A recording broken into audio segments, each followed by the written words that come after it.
Oi, gente, boa tarde, boa noite, bom dia, dependendo de que horário vocês vão ouvir esse vídeo, né? Tô aqui melhor, tá? Tô em repouso ainda lá das questões cardiológicas e tudo, né? Estive lá no CTI, fiz alguns procedimentos lá no hospital, mas tô bem, tá? Tô aqui só me recuperando. Aí eu tô aqui deitadinha na cama, gravando esse vídeo porque tem que fazer um repousozinho depois dos procedimentos, tá bom? Mas tô bem, né? Podem ficar tranquilos que esse vídeo aqui ele não vai me causar nenhum tipo de desconforto, nada disso, tá? Tô acostumada a fazer vídeos, faço muitos vídeos mesmo, né? Então tá tudo tranquilo. Então, eu decidi fazer esse videozinho porque eu não vou poder estar com vocês hoje de noite lá na aula e a gente tá em processo aí de semana de prova, semana que vem, né? Já começa as provas, tá? Então a prova agora é semana que vem, né? Então a primeira coisa que eu queria falar, gente, é para vocês fazerem esse questionário aqui, tá? Eu disponibilizei através do formulário do Google, né? Passei o link aí para os Ilvens, mas vou colocar também o link lá no Canvas também, tá? Então, prometi para vocês que ia fazer um questionário para a gente estudar mais, né? A matéria da prova. Então tá aqui, tá, gente? Façam ele, por favor. Ó, tem 40 questões. Lá no final tem um botão enviar ou submit, né? Se tiver em inglês. Aí vocês, por favor, enviem para mim, para eu ver como é que vocês estão nos estudos, se existe alguma coisa que possa fazer para melhorar, tá bom? Então peço para vocês fazerem ele, que eu vou enviar. Vocês vão ter, depois que vocês enviarem, aparece o gabarito de cada questão e o quanto vocês conseguiram acertar, né? Quantos pontos vocês conseguiram alcançar, tá? Então vale a pena fazer para estudar mais, né? E aí, eu fiz alguns slides aqui no Canvas com os principais temas que eu pedi para vocês estudarem, né? Eu vou fazer um breve comentário de cada tema, né? E vou pegar uma das questões do questionário pra gente, uma ou duas, enfim, pra gente conversar a respeito daquilo, tá bom? Então, gente, o primeiro tema que eu pedi para vocês estudarem foi o Russell, falando aí da questão da intencionalidade da consciência, né? Então, lembrando aí que Russell, ele foi estudante primeiro de Brentano, né? Então, muita coisa que o Brentano falou acabou inspirando o Russell, né? O Brentano falava também muito da que a consciência, ela era um ato, né? A consciência é algo que não é algo que está em funcionamento, ela está acontecendo, é uma ação. Ele falava muito da ação da consciência e, segundo Russell, né, essa ação, ela é uma ação intencional, né? O que significa isso? Essa palavra intencional é no sentido de que a consciência ela está sempre voltada para algo, ela está sempre tendo, entre aspas, a intenção de se voltar para algo, né? Então nós temos o sujeito que tem a consciência e essa consciência ela está voltada para um objeto. Então é uma relação do sujeito com o objeto. Esse objeto pode ser algo real do mundo concreto, mas esse objeto também ele pode ser algo que faz parte das nossas memórias, das nossas lembranças, né? Algo que é abstrato, imaginado também, uma imaginação, até algo que nunca existiu, mas é imaginado. Então a consciência está sempre voltada para um objeto. Esse objeto sendo um objeto real, concreto, lembrado ou imaginado, tá? Então essa é a frase principal que ajuda a gente a entender isso. A consciência está sempre direcionada a algo, nunca é vazia, tá? Ela está sempre em movimento. Vamos pegar agora uma questão aqui, lá do questionário, que trate desse tema, né, para a gente trabalhar melhor. Então, vamos fazer essa daqui primeiro, né? Um jovem está em uma cafeteria lendo um livro. Enquanto passa os olhos pelas páginas, de repente se distrai ao ouvir o barulho de uma xícara quebrando no balcão. Para Russell, essa situação mostra que a consciência não é um recipiente passivo de impressões, mas está sempre voltada para algo, né?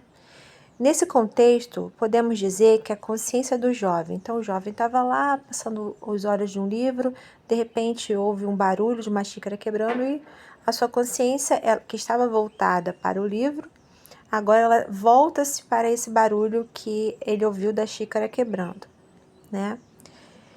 Então, vamos lá. Nesse contexto, podemos dizer que a consciência do jovem, letra A, funciona como uma máquina que apenas acumula estímulos sensoriais. Não, ela não está acumulando, né? Ela está ali funcionando, ela está atuando, né?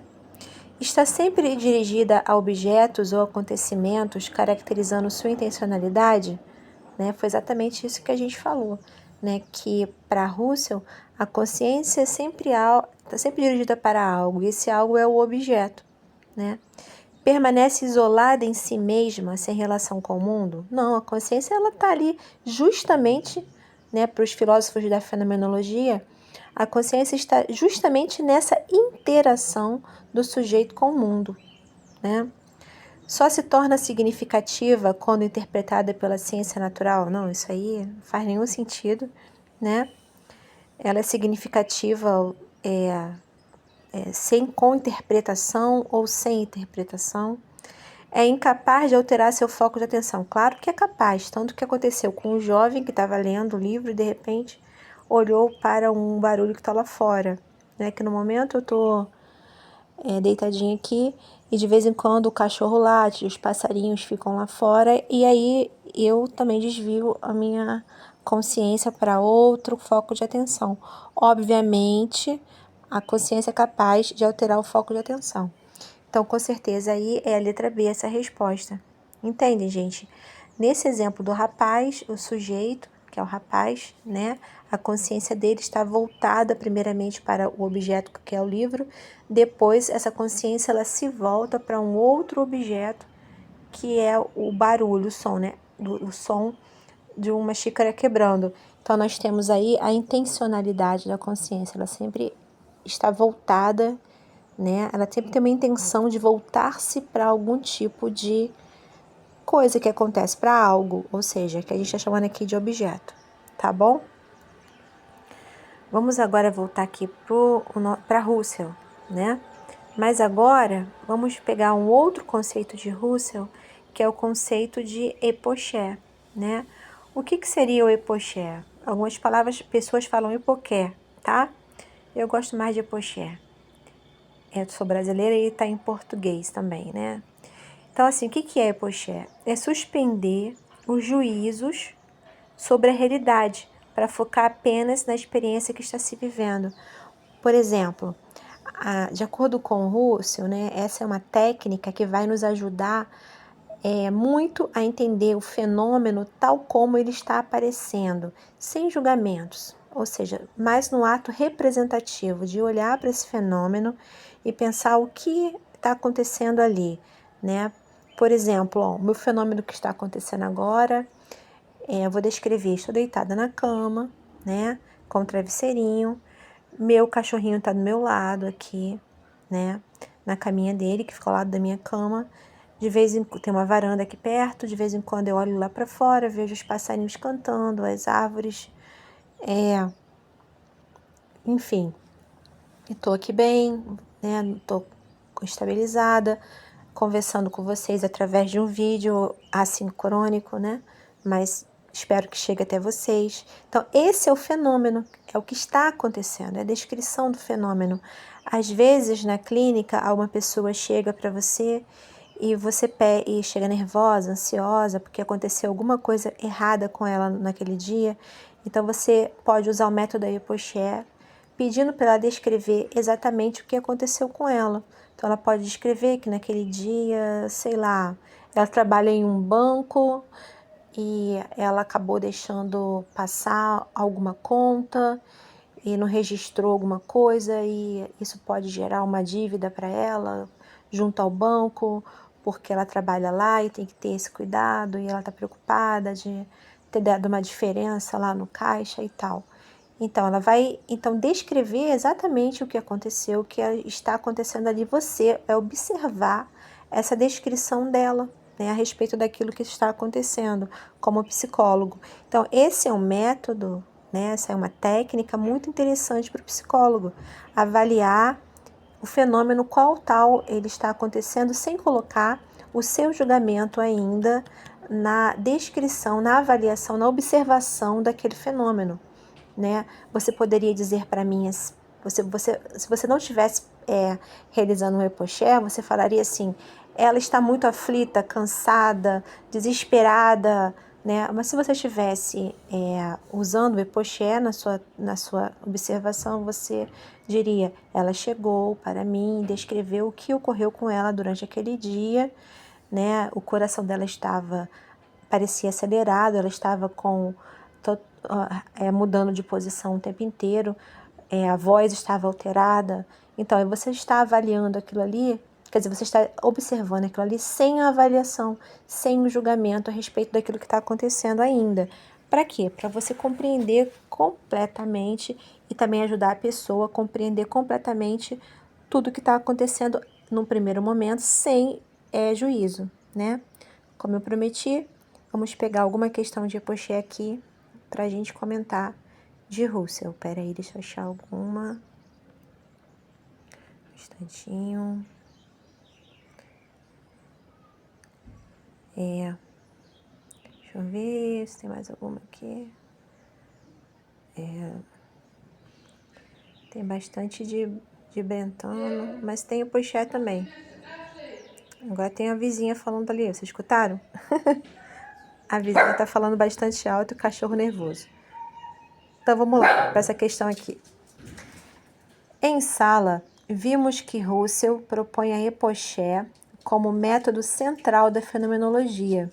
Analise afirmativas abaixo.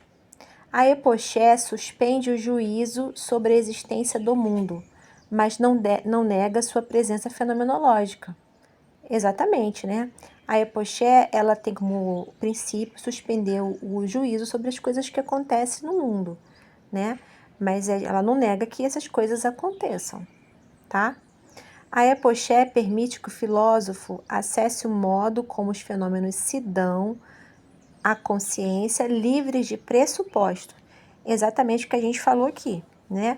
A repoché não leva em consideração os pressupostos por exemplo, do filósofo ou do psicólogo, né? A repoché equivale ao mesmo movimento do ceticismo clássico, que afirma a impossibilidade do conhecimento verdadeiro. Não, peraí. A repoché não tem nada a ver com ceticismo e nem nada clássica, né? Ela, na verdade, ela vem até para quebrar com esses filósofos escolásticos, clássicos que existiam na época, né? Ela não está relacionada com isso, né? E ela não diz que não existe um conhecimento verdadeiro. Ela diz que, por exemplo, esse conhecimento, ele na verdade, ele pode ocorrer de uma maneira...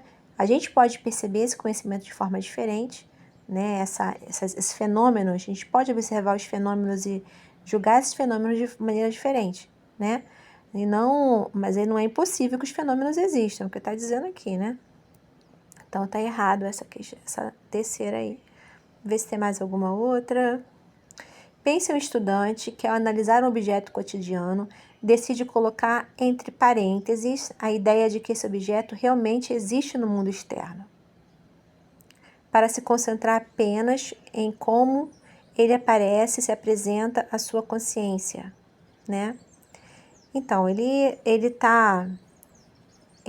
resolveu pensar, né, na forma como é que esse objeto aparece para ele, para a consciência dele, né? Ele está fazendo uma atitude natural própria do senso comum? Não, tá? Na verdade, ele está fazendo a redução fenomenológica, ou seja, ele está atento apenas ao fato como esse objeto aparece para a consciência dele, né? Isso é possível por conta da Epoché, porque a Epoché, ela descreve o fenômeno tal como ele ocorre, tal como ele é, né? Então, a letra B aqui, né? Vamos ver se tem mais alguma. Vou fazer mais essa daqui. Enquanto as ciências naturais buscam explicar o mundo por meio de leis causais objetivas, Russell propõe que a filosofia, pela Epoché, siga outro caminho.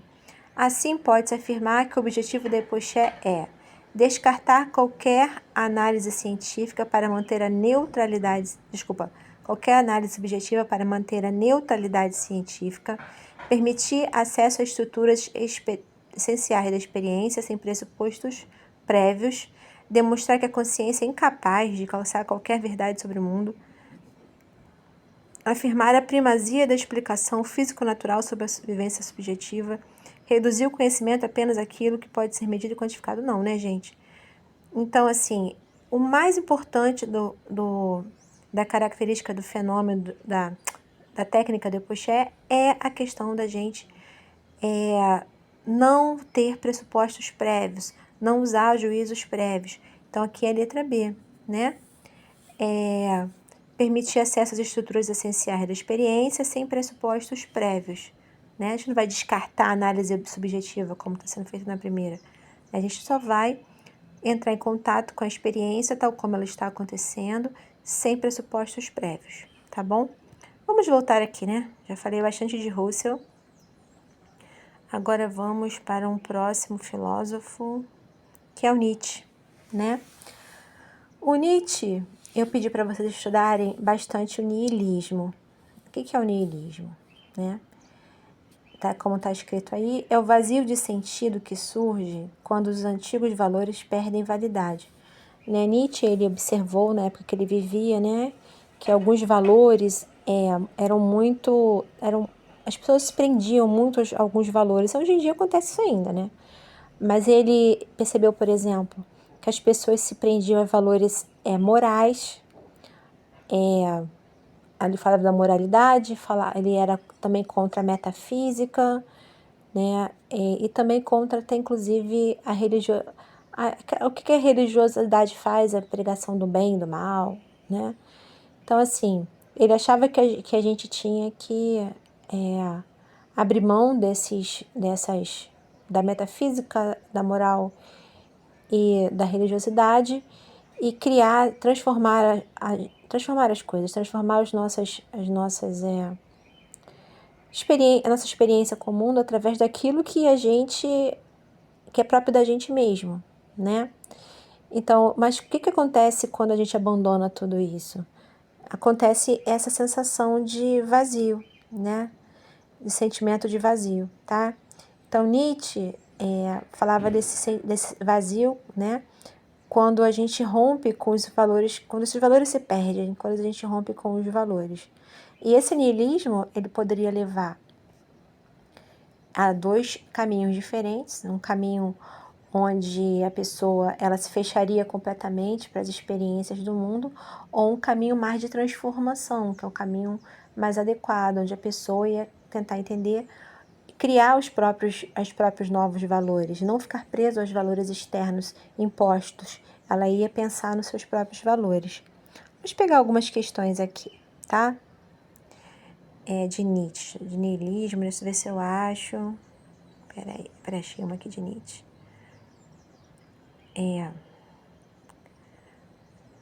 Então vamos lá, tem bastante aqui, né? Um jovem, ao observar sua rotina diária, percebe que nada parece ter valor ou propósitos. Os estudos parecem inúteis, o trabalho repetitivo e até os momentos de lazer soam como distrações passageiras. Nietzsche chama esse sentimento de que a vida perdeu seu fundamento objetivo de... Ele fala isso que é o niilismo, né? Exatamente o niilismo. Isso aí tá muito fácil, né, gente? Vou pegar outra aqui. Em Gaia, Ciência, Nietzsche apresenta a famosa expressão Deus está morto. Essa frase não deve ser entendida como mera negação religiosa, mas como a constatação de que o ser humano perdeu um centro absoluto de sentidos e valores, A defesa do ateísmo como única forma de vida autêntica, não, ele não quis dizer isso, né? O anúncio da vitória da ciência sobre a fé, também não. A prova de que a moralidade cristã é inabalável, não, pelo contrário, né? Ele percebeu, ele tá contra isso, né? Uma metáfora para a decadência política do Estado moderno, tá? O que vocês acham a respeito dessa questão aí, né? Qual será a melhor resposta, tá? Constatação de que o ser humano perdeu um centro absoluto de sentido e valores. Gente, deixa eu beber uma aguinha rapidinho, peraí. Só um instante. Pronto, voltei aqui. Então, desculpa aí. Então, essa resposta com certeza é a letra A, né? Para Nietzsche, Deus não estava morto de verdade, não era isso que ele quis dizer, né? Ele quis dizer que aquelas crenças que existiam anteriores, os valores, né, que existiam anteriores, né? Lembrando aí que ele está naquele momento onde o mundo acabou de passar por uma guerra de destruição, onde as pessoas deixaram de ter tanta fé assim na questão de Deus, né? Então, assim, esse ser humano, Deus está morto, significa que esses valores anteriores, eles estão absolutos, né? Estão sendo perdidos, né? As pessoas estão perdendo esses valores anteriores e criando novos valores, né? Eu queria uma questão aqui que falasse sobre os ideais ascéticos. Deixa eu ver se eu achei aqui uma. Nietzsche observa que diante do vazio deixado pelo niilismo, muitos buscam refúgio em ideais ascéticos, como a negação da vida e do corpo, né? As pessoas acabam negando tudo, se isolam do mundo, né? Para viver algo sem ter contato, sem interação com os outros. A gente chama isso de ideais ascéticos, a negação da vida e do corpo, né? Esse movimento não supera o niilismo, mas, vamos lá, reforça a decadência oferecendo falso consolo, afirma a vida em sua plenitude trágica, conduz à criação de novos valores vitais, aponta para a reconciliação entre fé e razão e revela a vitória do estilo dionísico. Então, gente, essa daí com certeza é a letra A, né? A pessoa diante do vazio, se ela se fecha para o mundo, ela está vivendo, né? Se ela recorre a esses ideais ascéticos, ou seja, se ela se fecha para o mundo, ela não está seguindo um caminho correto de superação do niilismo. Na verdade, ela está reforçando a decadência, né? Oferecendo para ela um consolo falso. Então, é a letra A, a resposta, né? Se fosse letra C, assim, ó, a C conduz à criação de novos valores vitais. A C é algo mais saudável de superação de fato do niilismo, né? Aqui está falando de Dionísio. Aí eu lembrei que tem algo interessante, né? De Dionísio e de Apolo, né? Acho que eu não cheguei a dar esse exemplo para vocês, né? Mas Apolo e Dionísio está citado aqui nessa questão, né? Apolo e Dionísio são dois deuses, né? O Apolo é aquele deus bonito, da força, e Dionísio, da força, tudo certinho, da perfeição, né? E Dionísio, ele está relacionado àquele tipo de deus que quer viver a vida de qualquer jeito, é levado pela vida, ou seja, é do hedonismo, né? Da busca do prazer só pelo prazer mesmo, tá? É por isso, então, você se envolver com as coisas da vida só pelo prazer, enfim, isso também não é, né? Meu cachorrinho latindo aqui, passou uma outra pessoa ali embaixo. Isso não é, né, viver do hedonismo, não é uma forma de superação do niilismo também não, tá? Eu acho até que eu coloquei para vocês depois uma nota, quando vocês forem fazer essa questão e enviar para o gabarito, coloque uma nota, tá? Leiam a nota que eu botei sobre a questão de Apolo e Dionísio, que ela pode contribuir para vocês entenderem melhor né? O que fazer depois do niilismo, né? Na verdade, nem seguir Apolo buscando a perfeição, nem Dionísio. É você ver o que está bom nesses dois aí, né? Nesses dois autores. Deixa eu ver se tem alguma questão que fale sobre isso também. Acho que essa questão aqui talvez. Não fala de Dionísio, não. Vamos ler essa aqui que parece interessante também, questão 21. Um jovem, após perder a fé nas antigas crenças que guiavam sua vida, sente-se mergulhado no vazio, niilismo. Né? Então, o niilismo é esse vazio, né? Em busca de sentido, considera dois caminhos. Vamos lá. No primeiro, decide renunciar aos prazeres, negar o corpo e buscar uma vida de disciplina severa, acreditando que isso tornará puro. Né? O que ele está fazendo aqui? Ele não está superando o niilismo da forma correta, ele está como eu falo, buscando ideais ascéticos, né? 2. No segundo, resolve afirmar sua própria existência, criando novos sentidos, dedicando-se à arte, às relações e à construção de sua própria forma de viver, né? Isso aqui é o que Nietzsche diria que é mais saudável, né? Segundo Nietzsche, esses dois caminhos representam respectivamente, vamos lá, a decadência pela adesão ao ideal ascético, ok, tá correto, o primeiro, né, representa isso. O segundo, superação do niilismo pela transvaloração dos valores. Ótimo, é essa aí, a letra A, né? Ou seja, no primeiro, ele recorre ao ideal ascético e no segundo, ele faz a transvaloração dos valores, né? Tá? Aqui cita de novo a letra C, ó. A busca pelo equilíbrio apolíneo e a entrega ao caos dionísico, né? Na verdade, né, para Nietzsche, a gente não deveria ser nem como Apolo, né, e nem como Dionísio, né? A gente estaria ali entre um e o outro, na verdade, tá? Depois dê uma lidinha na nota que eu fiz na correção das questões, tá bom? Né? Esse Apolo e Dionísio não estão no nosso foco de estudo, mas eles ajudam a gente a compreender melhor essa questão do que fazer após, né, após essa questão do niilismo. Algumas pessoas, elas chegam na vida, no consultório, por exemplo, na psicologia, no consultório de psicologia, buscando terapia, justamente porque estão nesse momento, né, de perda dos valores antigos, o mundo parece não fazer mais sentido para elas, né? E isso pode ajudar a gente a trabalhar essas questões no consultório, tá? Vamos voltar aqui para os slides. Deixa eu ver o próximo. Heidegger. Heidegger com Dasein, né? Aí o que o Dasein fala pra gente? O ser humano é um ser no mundo, sempre em relação com o mundo em que vive, né? O ser humano está se relacionando com aquilo que ele tem, ele está inserido, né?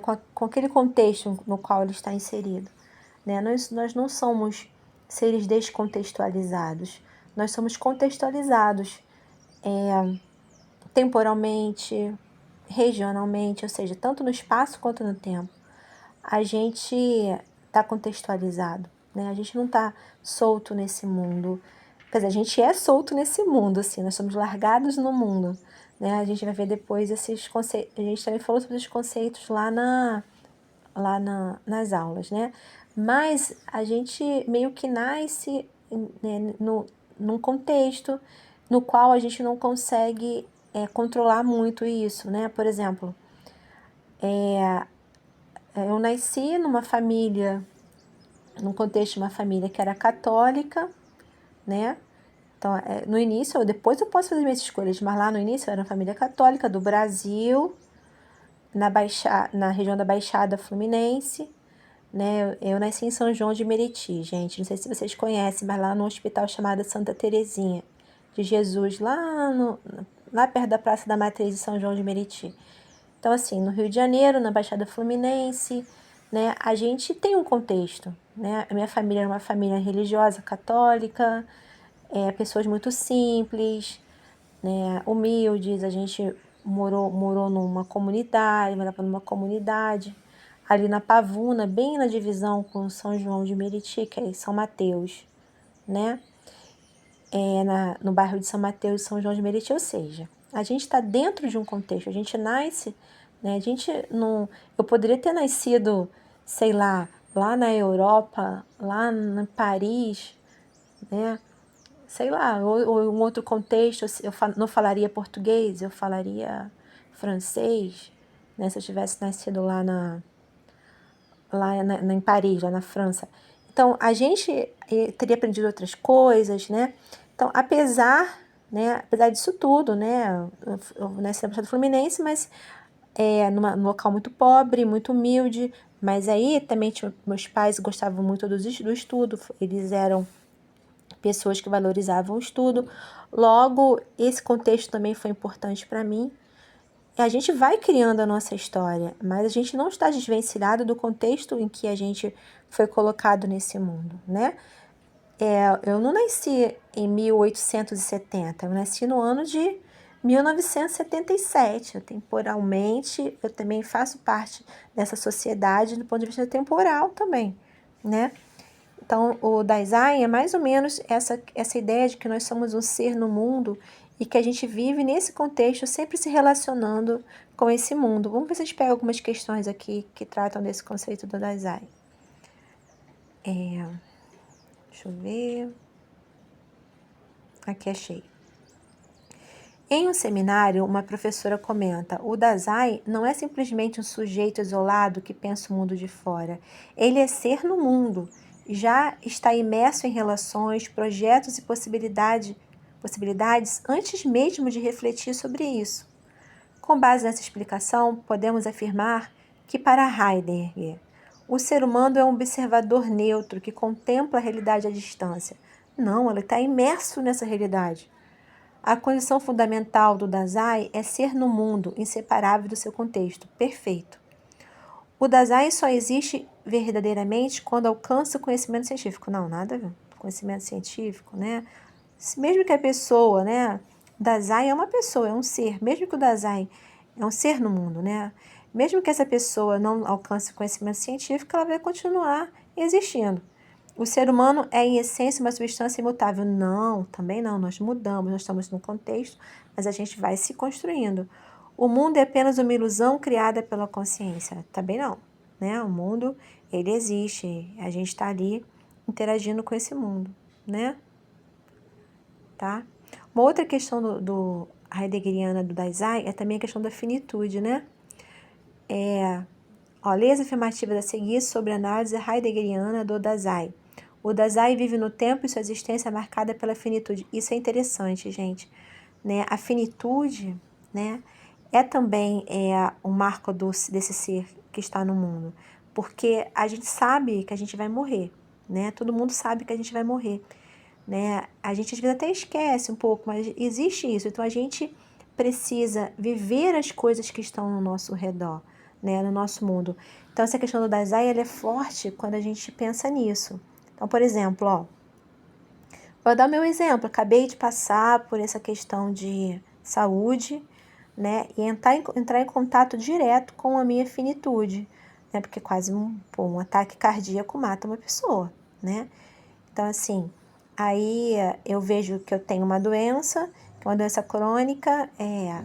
Meu problema não foi artérias acumulando gordura, foi um outro problema chamado ponte miocárdica, né, que algumas pessoas nascem já com isso, já nasce com esse problema. Então, assim, mas aí a finitude está perto de mim ali, então eu estou olhando para ela, né? Eu tô bem, tá, gente? Eu tô bem, podem ficar tranquilos. Mas o ser humano, ele chega lidando com essa finitude. Isso pode impactar a nossa vida. Eu posso agora, sabendo que tenho essa doença, que eu nasci com ela, e que ela pode, se eu não me cuidar, ela pode me levar à morte, eu vou passar a me cuidar melhor. Então, ela vai impactar na minha... Tem controle, tá? Não é assim, não. Tanto que eu tô aqui, né? Viva. Então, assim, tomando medicação, se cuidando, né? A gente possa ter uma vida muito longa, né? Mas mesmo assim, a gente sabe que tem que se cuidar, aproveitar a vida, aproveitar a interação com as pessoas, aproveitar a interação com o outro, né? Então, sim, né? Nós vivemos num tempo. A gente tem um tempo definido. A gente não vive aqui para sempre. A gente vive em torno de 70 a 90 anos, alguns 100, alguns muito pouco. Poucos vivem tanto assim, né? Então, a possibilidade da morte revela o Dasein. Desculpa, aqui foi. A possibilidade da morte revela ao Dasein a totalidade de sua existência. Sim, né? Assumir a própria finitude é condição para viver de modo autêntico. Né? A gente sabe que a gente vai morrer em algum momento, então a gente precisa viver essa temporalmente, né? A gente tem um tempo, né? Enfim, é interessante, né, essa questão do Dasein, tá? Vamos para a próxima aqui. Kierkegaard, com os estágios da existência, né? Para Kierkegaard, lembrando aí, a vida ela passa por 3 estágios, né? A vida das pessoas, que é o estágio estético, ético e o religioso. O estágio estético é quando a pessoa vive em função dos prazeres do mundo, né? Solto na vida, né? O estágio ético é quando ele começa a pensar naquilo que é certo, naquilo que é errado, viver de maneira ética. E o estágio religioso, para Kierkegaard, é quando a pessoa ela acaba se conectando com algo maior que ela, né? Algo transcendente, maior que ela, e ela busca essa autorrealização não só nas coisas materiais, mas também nas questões espirituais. Vamos pegar algumas questões aqui também para trabalhar essa questão. Vamos lá. Kierkegaard descreve o estágio estético como aquele em que o ser humano busca intensamente prazeres, evitando a angústia e a responsabilidade. Interessante, né? Ele busca os prazeres justamente para evitar a angústia de não poder viver esses prazeres e a responsabilidade pela vida dele, né? Porém, a vida não pode ser sustentada apenas nesse plano. Qual característica fundamental define esse estágio de existência? Letra A. A busca por deveres éticos e pela responsabilidade diante do outro? Não. A vivência imediata do prazer e da beleza sem compromissos profundos. Essa daí, né? Letra B. A abertura radical à transcendência por meio do salto da fé? Então, essa transcendência, né, por meio do salto da fé, é o estágio religioso, né? A dedicação à construção de projetos coletivos e políticos? Não. A valorização do conhecimento científico como fundamento da vida? Não. Com certeza, o estágio estético, que ele está se referindo aí, é a letra B de bola, né? Vamos ver alguma outra aqui. No estágio ético, segundo Kierkegaard, o ser humano abandona a superficialidade e enfrenta a si mesmo como responsável por suas escolhas. Isso exige comprometimento e reflexão sobre o sentido da vida. Qual seria uma atitude típica de alguém que alcançou esse estágio? Vamos lá. Viver cada dia como se fosse uma festa, buscando apenas o prazer. Isso aí é o estágio estético, né? Assumir a responsabilidade por suas ações e comprometer-se com valores. É estágio ético perfeito. Negar a liberdade individual em prol da tradição cega. Não, isso não tem nada a ver, né? Rejeitar a reflexão e viver na alienação voluntária. Está mais para o estético esse. Renunciar os afetos e emoções em favor da pura racionalidade. Essa é uma deturpação do estágio ético, né? Não é isso daí também não, tá? Entenderam, gente? Eu acho que essa é mais fácil, né? Essa é a mais fácil de tudo aí. Vamos ver só mais essa última aqui. Acho que esse é o tema mais fácil do estudo. Imagine um jovem que passa suas noites em festas, sempre em busca de prazer imediato, né? Ele está em estágio estético, né? Com certeza.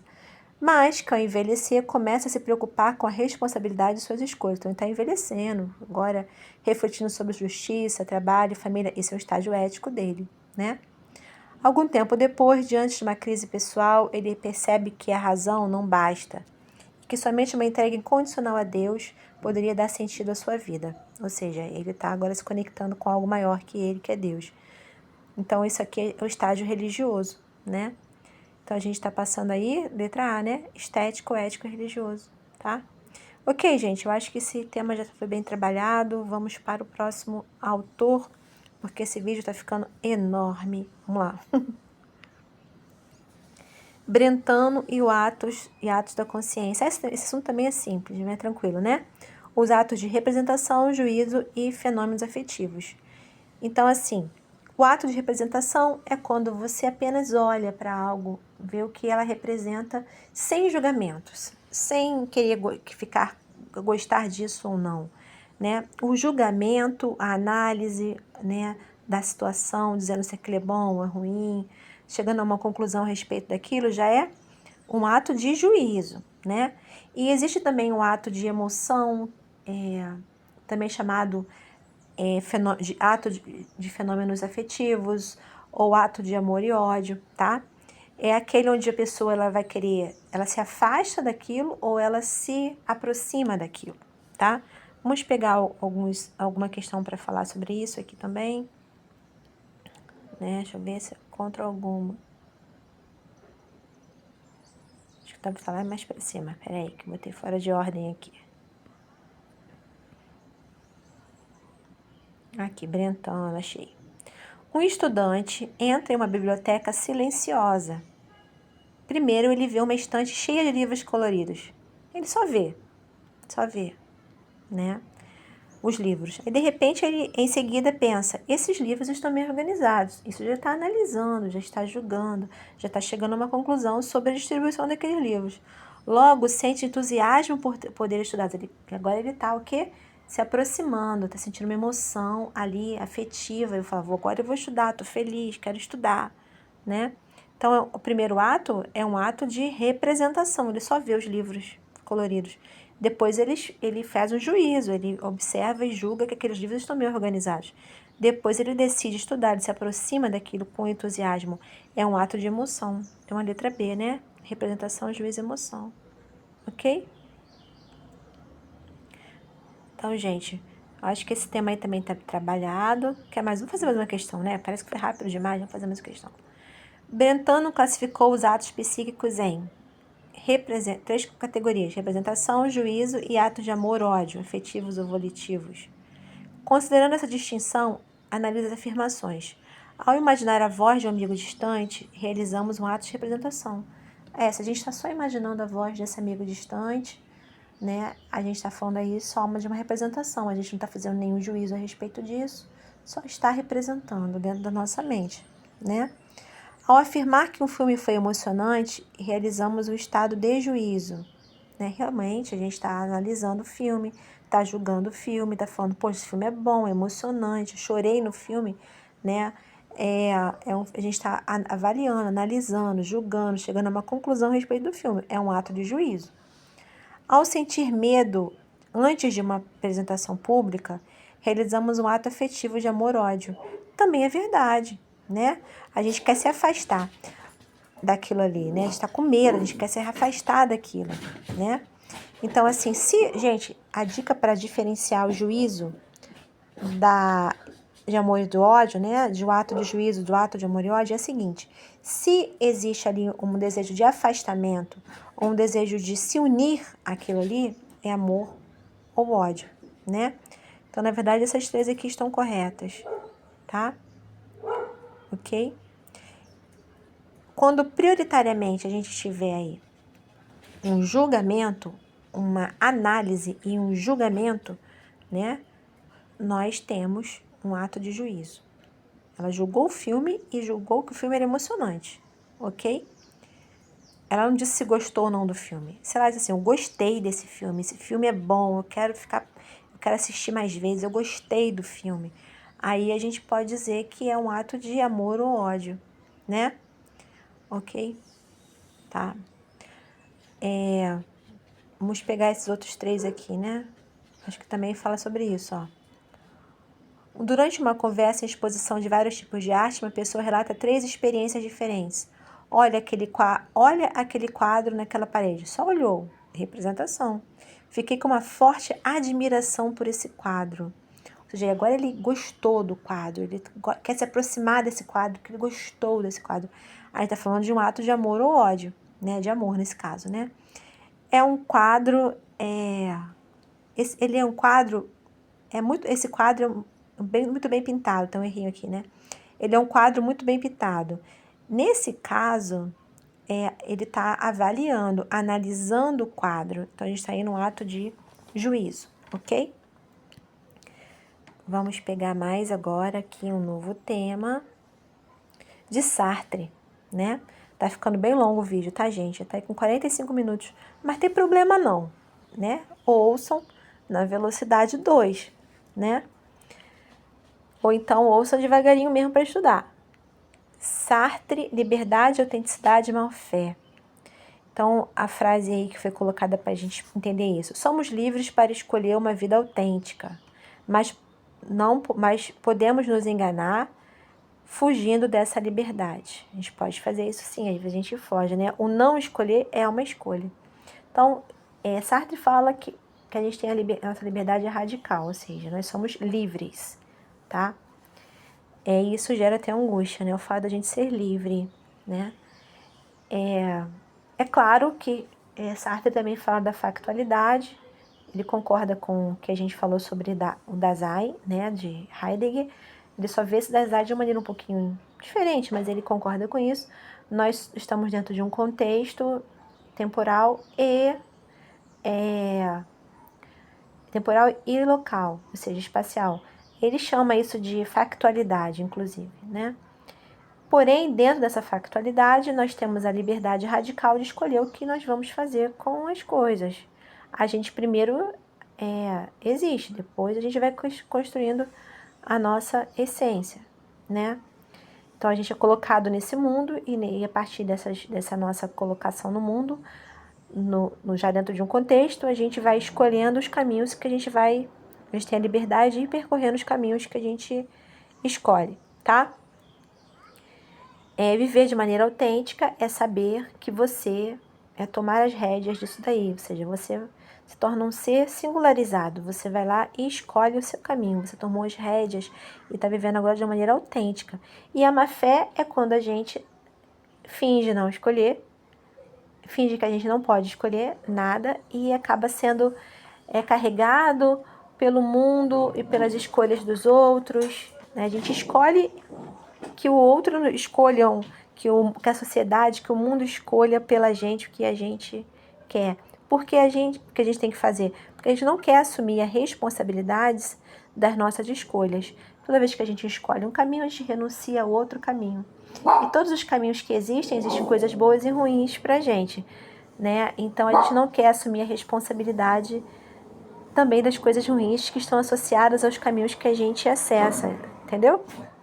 Às vezes a gente não quer nem assumir a responsabilidade das coisas boas, porque a gente também tem medo da vitória, né? Vamos ver algumas questões aqui. Deixa eu ver se eu acho alguma de Sartre.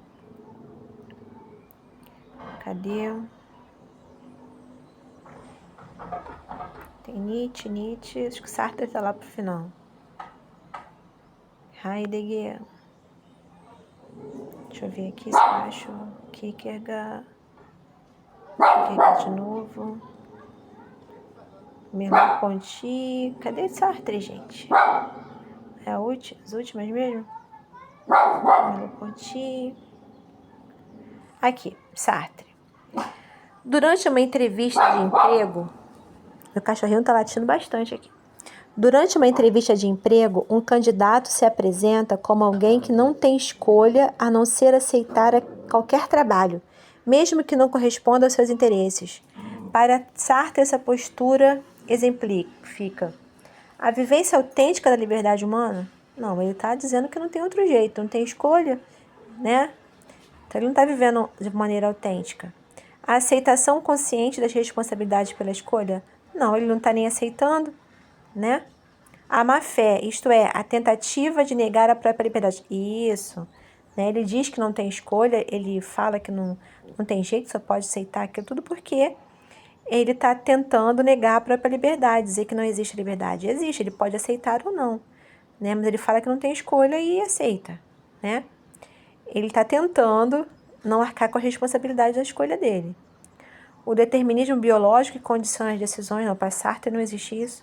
A vida é regida apenas pela lógica da essência, também não, né? contrário, para Sartre, a gente vai construindo nossa essência. Primeiro vem a existência, né?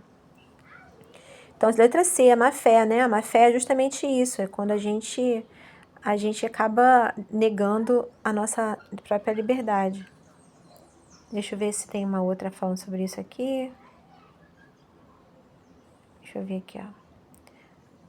Sartre afirma que o homem está condenado a ser livre. Sobre essa afirmação, considere: o ser humano não escolhe nascer, mas é livre em suas escolhas a partir de sua existência. É verdade, né? A liberdade significa que podemos escapar totalmente das consequências das nossas ações? Claro que não. A liberdade significa que nossas ações vão ter consequências e a gente vai ter que ser responsável por elas. 3. Não há essência prévia que determine o que cada pessoa deve ser. Né? Não há essência prévia, tá certo? A existência vem antes da essência. Tudo tá correto aqui, né? Ok? Interessante, né? É isso, gente, a respeito de Sartre, né? Será que tem mais algum? Não, vamos fazer mais um autor aqui. Pera aí. Que eu acho que tá faltando só mais um. Que é o Merleau-Ponty, que fala do corpo vivido, né? Ele diz que o corpo não é um objeto, mas o meio pelo qual habitamos e percebemos o mundo, né? Então ele coloca o corpo como algo extremamente importante, que é através dele que nós usamos, nós somos esse corpo, né, para ele, na verdade, que habita esse mundo e interage com esse mundo, né? Tá? Vamos fazer algumas questões que falam sobre isso, a gente vai comentando mais a partir das questões, tá?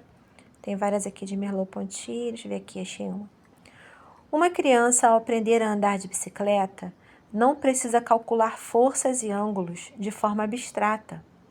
Ela simplesmente experimenta com o corpo até se equilibrar, né?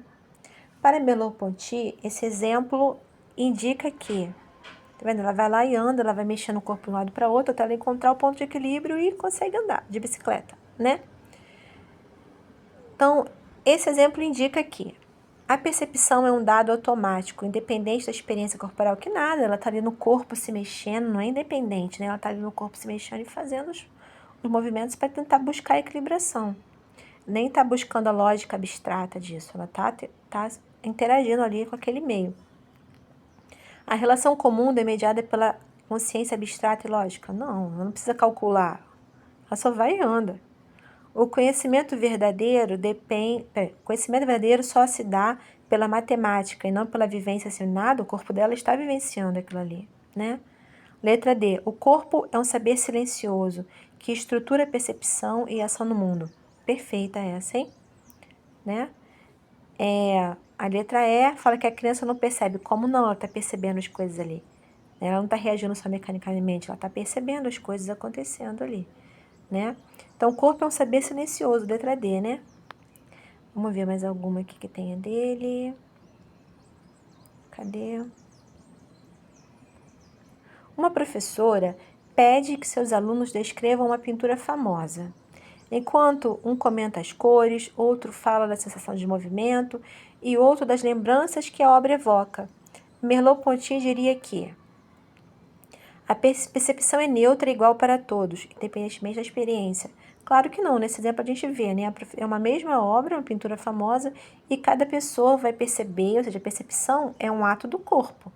E cada pessoa vai perceber aquela obra de uma forma diferente, né? Então não é neutra e igual, é diferente e não é neutra, né? O olhar humano é sempre objetivo e livre de interpretações? Não, o olhar humano é extremamente subjetivo. Cada sujeito percebe a obra a partir do seu corpo situado no mundo, dando diferentes sentidos à mesma cena. É exatamente isso, a mesma pintura para cada pessoa está diferente de acordo com a percepção dela, né? A percepção é apenas uma etapa anterior ao pensamento lógico, não. O corpo não participa do processo perceptivo, sendo apenas um receptor passivo. Não, o corpo é ativo. Quando se fala em corpo aqui, é corpo, mas também é um corpo com um cérebro, com uma mente que é oriunda do funcionamento cerebral desse corpo, tá? é desse cérebro que faz parte do corpo também, né? O Ponty, ele não fala que a mente é uma estrutura formada parte do corpo. Então, ele fala, a percepção é uma das atividades da mente, né? Então, a percepção também é uma ação corporal, tá? Não são só as ações das outras partes do corpo, não. Da cabeça também, do cérebro em funcionamento, tá bom? Gente, então, espero que vocês aproveitem esse vídeo, tá? Desejo bons estudos para vocês. Fiquem tranquilos, a prova tá tranquila. Façam esse questionário, né? Para vocês estudarem. Depois, eu preciso também que vocês façam, porque eu vou ver a estatística das questões que vocês acertaram ou erraram mais. E a partir dessa estatística, eu posso dar tempo ainda até semana que vem de fazer algumas intervenções, nem que seja por áudio, né, no grupo para vocês. Então aí, bons estudos, tá, gente? Ótima semana para vocês, de bons estudos, tudo de bom. Leiam o material, lembrem dos seminários, né? E é isso aí, tá? Eu vou pedir também para quem puder, quem quiser disponibilizar, disponibilize o portfólio que vocês fizeram, ou os slides, também, se quiserem, no grupo de vocês, para vocês terem material para estudar, trocar material um com o outro, tá bom? Um abraço grande aí para vocês, tudo de bom, ótima semana.